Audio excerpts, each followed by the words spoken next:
O aumento de casos dessa chamada varíola dos macacos lá na Europa, nos Estados Unidos e no Canadá acendeu um verdadeiro sinal de alerta para a Organização Mundial da Saúde, que está procurando algum jeito, alguma maneira de controlar a doença. Inclusive, sobre esse assunto, a gente vai conversar agora com o infectologista do Hospital das Clínicas aqui da USP, o Evaldo Stanislau. Evaldo, um bom dia para você. Bom dia a todos. Evaldo, é claro que a gente fica preocupado depois de mal sair de uma pandemia de coronavírus, outros surtos aparecendo no Brasil e mais essa história da varíola. Existe algum risco de transmissão da doença aqui no país? Sem dúvida nenhuma. Um dos aspectos peculiares dessa crise atual é a maneira com que ela vem se espalhando. Então, você perceba que os primeiros casos são relatados no Reino Unido, em Londres, muito rapidamente Portugal, Espanha, daqui a pouco outros países da Europa e já chegou na Austrália e na América do Norte. Então, num mundo globalizado, onde você pega um avião e 12 horas depois você já está em outro continente, nem em outro país, é muito provável que é uma questão de tempo e a gente faça um ou mais diagnósticos aqui no Brasil. Ô, doutor Evaldo, a gente fala varíola dos macacos. Ela é absolutamente diferente da varíola que a gente já toma vacina aqui no Brasil, que a gente já conhece tradicionalmente? É importante definir isso. A varíola humana, a gente tem que enfatizar, ela está erradicada desde 1980, de acordo com a Organização Mundial da Saúde. Mas o vírus que causa a varíola humana e o vírus que causa essa varíola, que é dita do macaco, mas que circula entre outros animais e também na espécie humana acidentalmente, ele é muito parecido. Então, as doenças, elas guardam semelhanças clínicas, guardam semelhanças do ponto de vista imunológico, terapêutico. Isso é bom, porque abre o caminho para a gente ter uma resposta rápida contra isso, mas a varíola humana está erradicada. Nós somos de uma geração aí, os que têm mais de 50 anos, que talvez até possa ter tomado a vacina contra a varíola, mas é outro fator de atenção para todos nós, que a maioria da população jovem sequer foi exposta à vacina contra a varíola. Bem, a gente vê os sintomas, eu gostaria que o senhor pudesse nos explicar, para a gente pudesse entender quais são, pelo menos, aqueles sintomas mais evidentes desse tipo de varíola, porque isso que o senhor falou, eu, por exemplo, nunca tomei a vacina, né? Eu não saberia nem identificar se tivesse contaminado com ela. Por favor, doutor. Então vamos lá, pessoal.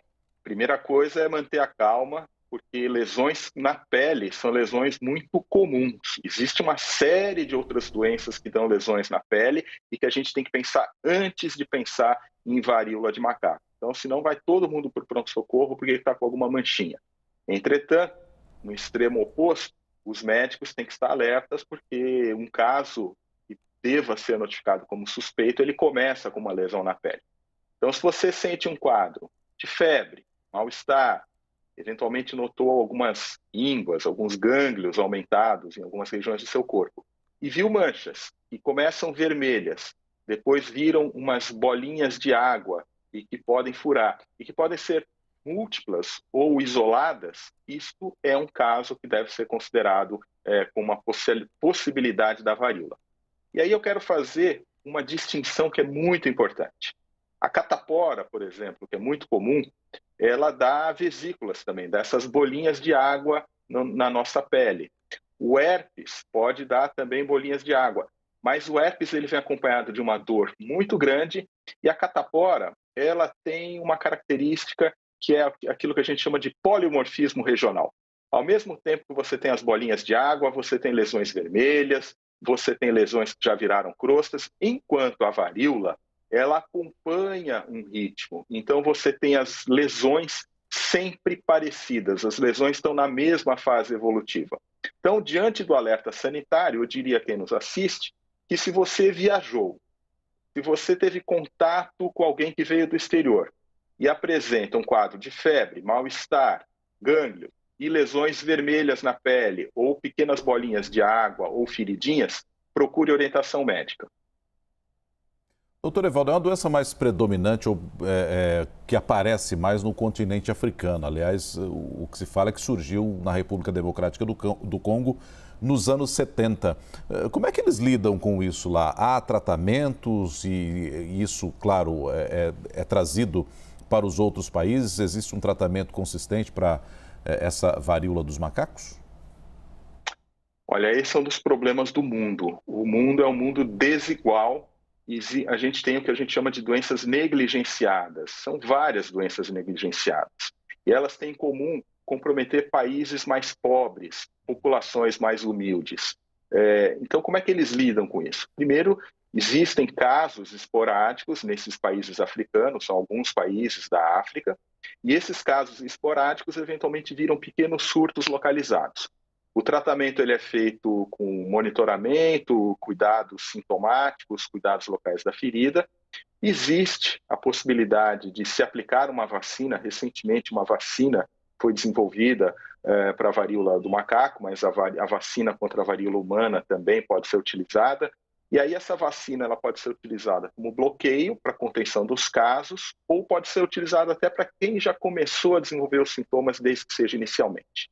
Existe um antiviral também que pode ser utilizado, porém, nada disso, até onde a gente tem notícia, é feito lá na África. Então, é uma doença negligenciada, é uma doença subestimada e agora que está atingindo os países e as populações com mais visibilidade, digamos dessa maneira, a comunidade internacional está muito atenta a esse problema. Doutor, como se dá a transmissão dessa doença? Eu gostaria também de saber se esses cuidados que a gente aprendeu a ter nos últimos 2 anos para combater a Covid-19 também, de alguma forma, serviriam para evitar o contágio com a varíola dos macacos. Excelente pergunta. O que a gente está vendo nesse momento atual é que provavelmente nós estamos tendo alguma fonte comum que transmitiu e iniciou esse surto. Então, alguém que deve ter vindo da África, os primeiros casos reportados têm esse componente epidemiológico, mas aí ganha o componente do inusitado, porque aí começa a se espalhar muito rapidamente e esse espalhamento ele não é usual, né? A transmissão ela se dá por contato íntimo, você tem que ter um contato com a pessoa infectada no momento que ela está com lesões, esse contato tem que ser um contato muito próximo, ou você tem um contato com objetos, por exemplo, lençol, roupa de cama, alguma coisa que foi utilizada por essa pessoa, e há a possibilidade também do contato por secreção respiratória. Evidentemente que quando a gente usa uma máscara para prevenir a Covid-19, essa via respiratória ela já fica mais contida. Eu tenho aqui um certo cuidado que eu não quero estigmatizar, mas na literatura científica tem corrido essa informação e é verdadeira. Os primeiros casos eles são descritos em homens que fazem sexo com homens. Mas é muito importante para quem já leu isso e viu isso enfatizar que não é uma doença sexualmente transmissível. Na verdade, o que há é um convívio e um contato próximo. E qualquer pessoa, independente da sua orientação sexual, desde que tenha um contato com lesões, com objetos ou até com essa via respiratória, pode se infectar. Ô, doutor, quem já foi vacinado, por exemplo, aqui no Brasil contra a varíola humana, corre risco ou está imune a isso? Essa é uma boa pergunta, a gente não sabe a resposta, porque não se conhece exatamente a duração da imunidade contra a varíola. Em outras situações semelhantes, quando ocorreram surtos, quem tinha histórico de vacinação teve muito menos impacto do que quem não tinha histórico de vacinação. Então, provavelmente, as pessoas mais velhas que tomaram vacina contra a varíola têm uma proteção maior, mas isso não é uma certeza, é uma possibilidade. Doutor, a gente aprendeu muita coisa durante a pandemia, né? E até entender que existem remédios que, por exemplo, são aprovados para o uso em outros países e não aqui no Brasil. E isso, claro, vai mudando ao longo do tempo. Eu queria retomar parte de uma das respostas do senhor para a gente explorar um pouco mais. O senhor falou de um antiviral utilizado, neste caso, para o tratamento. O senhor poderia explicar para a gente e se esse remédio está à disposição do uso aqui dos brasileiros? Tem algum tipo de autorização, por exemplo, da Anvisa? Não, não tem. Nem antiviral, nem vacina. A varíola ela é colocada como uma doença erradicada, a varíola humana. Então, quem tem acesso à vacina e o uso excepcional desse antiviral, que não é comercialmente disponível, são as autoridades sanitárias e os governos. e lançam mão disso como uma estratégia de saúde pública que começa a ser discutida pela Organização Mundial da Saúde e pelos governos dos países que têm casos. Porque qual seria a ideia de utilização disso? Trata-se de uma doença, na maioria das vezes, muito benigna, com manifestações cutâneas e gerais que são muito tênues e passageiras.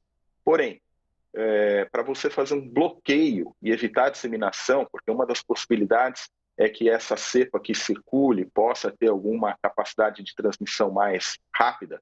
Então, para você fazer um bloqueio, você detecta os casos, detecta os contactantes e oferece a esses contactantes, e na região onde ocorre, a vacinação.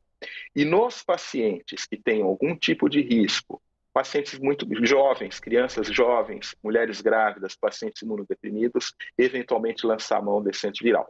Porém, de novo, não é uma droga comercialmente disponível, a vacina não faz parte do calendário, eles ficam às mãos e à disposição das autoridades sanitárias e dos governos para um uso estratégico. E quem vai pautar isso de maneira global e trazer uma diretriz é a Organização Mundial da Saúde, que tem se reunido e está atenta a essa situação. Infectologista do Hospital das Clínicas da USP, Evaldo Stanislau, muito obrigado pela entrevista à CNN. Um bom dia ao senhor. Muito obrigado pelo convite, foi um prazer. Um grande abraço.